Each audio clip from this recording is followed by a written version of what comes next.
اس راز کو سمجھنے کے لیے آئیے ان بھوت جہازوں کی ساخت اور ان کی اقسام پر ایک نظر ڈالتے ہیں۔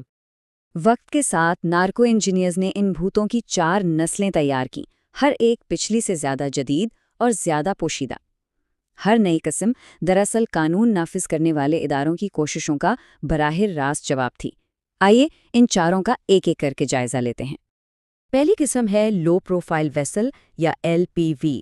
اسے آپ اس بیڑے کا ورک ہورس کہہ سکتے ہیں۔ یہ سب سے زیادہ پکڑی جانے والی قسم ہے، جو کہ یہ سب سے زیادہ استعمال ہوتی ہے۔ یہ مکمل طور پر نہیں ڈوبتی، بلکہ اس کا زیادہ تر حصہ پانی کے نیچے رہتا ہے اور سطح پر صرف ایک چھوٹا سا کاکپٹ اور ایگزاسٹ پائپ نظر آتا ہے۔ اسے سمندری رنگوں سے پینٹ کیا جاتا ہے اور یہ جنوبی سے وسطی امریکہ جیسے مصروف اور مختصر راستوں پر استعمال ہوتی ہے۔ اگلی قسم لمبی دوری کے لیے بنائی گئی ہے۔ ٹرانس اٹلانٹک سیمی سب میرین بیس میٹر سے بھی زیادہ لمبی ہوتی ہے اور پورے بحر اوقیانوس کو عبور کرنے کی صلاحیت رکھتی ہے۔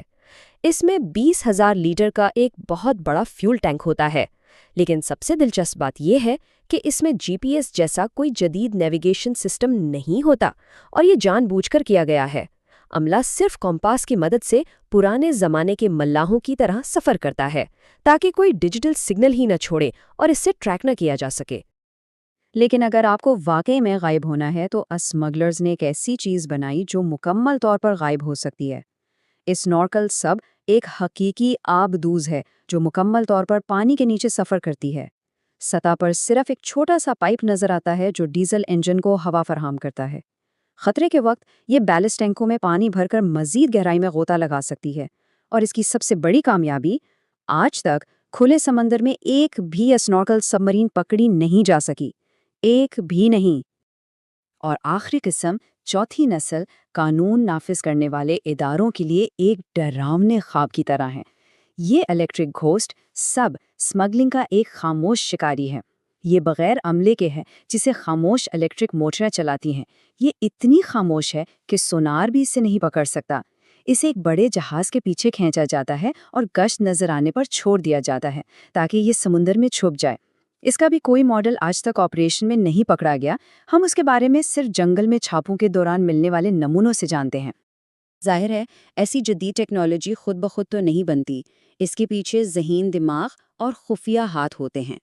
سوال یہ ہے کہ یہ بھوت بنائے کہاں اور کس کے ذریعے جا رہے ہیں؟ اس کا جواب جنوبی امریکہ کے گھنے جنگلات میں چھپا ہے۔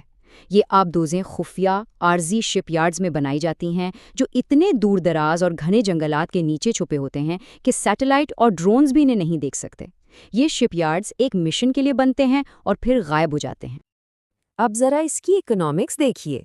ایک آبدوز بنانے پر تقریباً $1 ملین لاگت آتی ہے، لیکن اس میں موجود کارگو کی قیمت $400 ملین تک ہو سکتی ہے۔ یہ 400 گنا منافع کا سودا ہے۔ اسی لیے یہ جہاز صرف ایک سفر کے لیے بنائے جاتے ہیں۔ مشن مکمل ہوتے ہی اسے ڈسپوزیبل سمجھ کر سمندر کی تہہ میں بھیج دیا جاتا ہے۔ یہ جہاز نہیں، یہ ایک ڈسپوزیبل $400 ملین کا ڈیلیوری ڈرون ہے۔ اس خفیہ دنیا کے بارے میں ہماری زیادہ تر معلومات آسکر مورینو ریکارڈو جیسے ماسٹر مائنڈز کی گرفتاری سے آئی ہیں، جسے نارکو آبدوزوں کا بادشاہ کہا جاتا ہے۔ ریکارڈو خود اسمگلر نہیں تھا، بلکہ وہ کارٹیلز کے لیے ایک غیر معمولی ذہین ڈیزائنر اور انجینئر تھا۔ وہ شخص تھا جو کارٹیلز کی ناممکن خواہشات کو حقیقت کا روپ دیتا تھا۔ اس کی گرفتاری دشمن کے چیف ویپنز ڈیزائنر کو پکڑنے کے مترادف تھی۔ لیکن کیا ہوتا ہے جب ماسٹر مائنڈ پکڑا جائے یا جب کوسٹ گارڈز ان بھوت جہازوں کے بالکل قریب پہنچ جائیں؟ تب اس کھیل کا آخری اور سب سے مایوس کن مرحلہ شروع ہوتا ہے۔ جیسے ہی کوسٹ گارڈ کا جہاز نظر آتا ہے، عملہ فوری طور پر ایمرجنسی ویلوز کھول دیتا ہے۔ سمندر کا پانی تیزی سے اندر بڑھتا ہے اور چند ہی منٹوں میں آبدوز اپنے کروڑوں ڈالر کے کارگو سمیت ہزاروں میٹر گہرائی میں ڈوب جاتی ہے، تمام ثبوت اپنے ساتھ لے کر۔ عملہ جہاز چھوڑ دیتا ہے اور خود کو ڈوبے ہوئے جہاز کے بیارو مددگار ملاح ظاہر کرتا ہے۔ یہ کھیل کا آخری داؤ ہوتا ہے۔ ریکارڈو جیسے ماسٹر بلڈرز کی گرفتاری بلا شبہ ایک بڑی جیت ہے، لیکن یہ جنگ جدت کی جنگ ہے۔ ریکارڈو پکڑا گیا، لیکن اس کے بنائے ہوئے ڈیزائن اور اس کا علم شاید ابھی بھی موجود ہے، اور یہ بات یقینی ہے کہ کہیں کسی اور خفیہ جنگل کے شپ یارڈ میں کوئی نیا ذہین انجینئر اگلی نسل کی، شاید الیکٹرک گھوسٹ سے بھی زیادہ جدید آبدوز پر کام کر رہا ہے۔